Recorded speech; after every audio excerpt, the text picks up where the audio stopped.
Assalamualaikum warahmatullahi wabarakatuh. Perkenalkan, saya Rizka Nurapiana, Kepala Sekolah PAUD KB Nurul Ikhlas, Bojong Sari, Depok. Di sini saya akan membahas tentang sedikit mengenai proyek penguatan profil pelajar Pancasila pada pendidikan anak usia dini. Di dalam kegiatan profil pelajar Pancasila, dalam proses pembelajarannya, Pancasila tidak sebatas pada konteks pengetahuan belaka saja, namun harus sampai pada bagaimana cara mengaplikasikan dalam kehidupan nyata.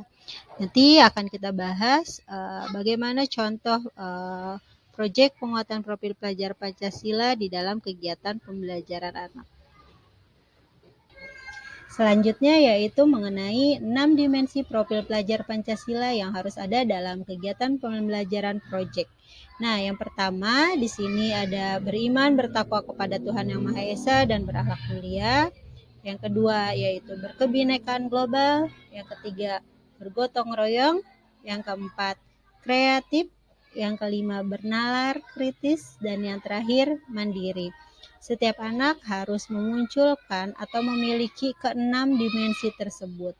Nah, ketika kita menjadi guru, ketika kita merancang modul pembelajaran tentang P5, kita harus mengikut sertakan keenam dimensi tersebut. Dan keenam dimensi tersebut harus tercapai dengan baik. Nah, untuk di tingkat PAUD itu sendiri, profil pelajar Pancasila dapat dilakukan melalui kegiatan pembelajaran berbasis proyek. Nah, bagaimana cara penerapannya? Yuk kita lihat. Berikut adalah 4 tema proyek wajib yang dilaksanakan di tingkat pendidikan anak usia dini. Yang pertama ada Aku Sayang Bumi, yang kedua Aku Cinta Indonesia, yang ketiga Bermain dan Bekerja Sama, dan yang terakhir Imajinasiku. Pada slide berikutnya, saya akan coba menjelaskan berbagai macam tema proyek P5 yang dilakukan di tingkat PAUD. Pada kegiatan P5 ini, guru diharapkan dapat merancang kegiatan proyek dengan menggali keragaman sumber daya alam dan budaya daerah masing-masing, sehingga ciri khas daerah akan muncul. Nah, di sini semua kegiatan proyek dilakukan guru bersama anak di sekolah. Pada slide selanjutnya yaitu tema Aku Sayang Bumi. Nah, tadi sudah kita bahas ya 4 tema yang harus ada pada jenjang PAUD. Tujuan dari tema ini yang pertama yaitu mengenalkan anak pada perubahan iklim global serta mencari solusi kreatif yang bisa dilakukan anak dalam mengatasi masalah lingkungannya. Nah, contohnya pertama kita bisa mengajak anak untuk mengenali dan belajar merawat ciptaan Tuhan. Ciptaan Tuhan itu seperti tumbuhan, binatang, dan yang lainnya. Lalu kita bisa mengajak anak untuk berkreasi menggunakan bahan-bahan tak terpakai. Misalkan di lingkungan sekolah kita banyak terdapat sampah. Lalu kita bisa memanfaatkan sampah-sampah tersebut menjadi barang-barang yang terpakai.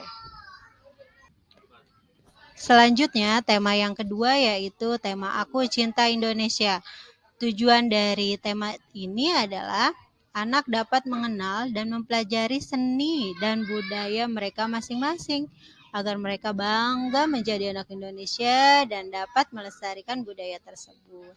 Misalkan kegiatan pembelajarannya atau kegiatan proyeknya yaitu mengadakan festival budaya, bisa budaya dari asal daerah mereka ataupun budaya yang ada di seluruh Indonesia. Nah, terus bisa juga kita mengadakan makanan festival atau makanan khas daerah dan lain-lainnya. Nah, makanan khas daerah ini kan sangat beragam ya. Misalkan dari Betawi saja sudah terdapat berbagai macam makanan khas daerah. Kita bisa mengangkat tema tersebut, topik tersebut untuk dijadikan sebagai tema Aku Cinta Indonesia.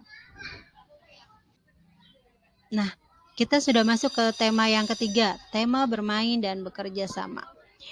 Dalam tema ini tujuannya yaitu mengajak anak untuk berinteraksi dengan teman yang beragam sehingga dapat menghormati orang lain yang berbeda dengan dirinya, mampu bekerja sama mau berbagi dan tidak membeda-bedakan teman. Contohnya bermain permainan tradisional. Mungkin di sini Bapak dan Ibu guru lebih tahu mengenai permainan tradisional apa yang sudah mulai hilang dan anak-anak zaman sekarang sudah mulai tidak mengenalinya. Nah, dari kegiatan tersebut bisa kita rancang modulnya dan bisa kita langsung praktekkan ke anak-anak agar anak-anak dapat mengenal serta melestarikan berbagai macam permainan tradisional dari daerahnya masing-masing. Yang terakhir yaitu adalah tema imajinasiku. Wah, di sini anak-anak diajak untuk membuat imajinasinya semakin berwarna. Imajinasi membantu perkembangan kognitif dan sosial pada anak-anak. Anak distimulasi dengan serangkaian kegiatan yang bisa membangkitkan rasa ingin tahu dan memperkuat imajinasinya mereka. Contoh dari kegiatan proyek tema imajinasiku ini adalah mengamati alam semesta, berkunjung ke tempat menarik. Tempat menarik ini bisa melalui field trip atau kunjungan ke berbagai tempat ya, tempat berhubungan dengan alam, museum, dan yang lainnya. Serta menunjukkan karya seni yang kreatif dan inovatif. Karena di tema imajinasiku ini anak-anak benar-benar diberikan kebebasan agar mereka dapat membuat proyek sesuai dengan minatnya, sehingga anak-anak menjadi kreatif. Nah, bagaimana sih cara pembelajaran proyek P5? Kita bisa lihat ya, di sini skema pembelajaran proyek itu terdapat 3 tahap. Yang pertama, tahap permulaan. Di sini Bapak Ibu guru bisa mengajak anak di awal untuk mengikuti kegiatan pembacaan buku, atau kita bisa memberikan buku bacaan kepada anak, ibu guru yang membacanya atau anak-anak.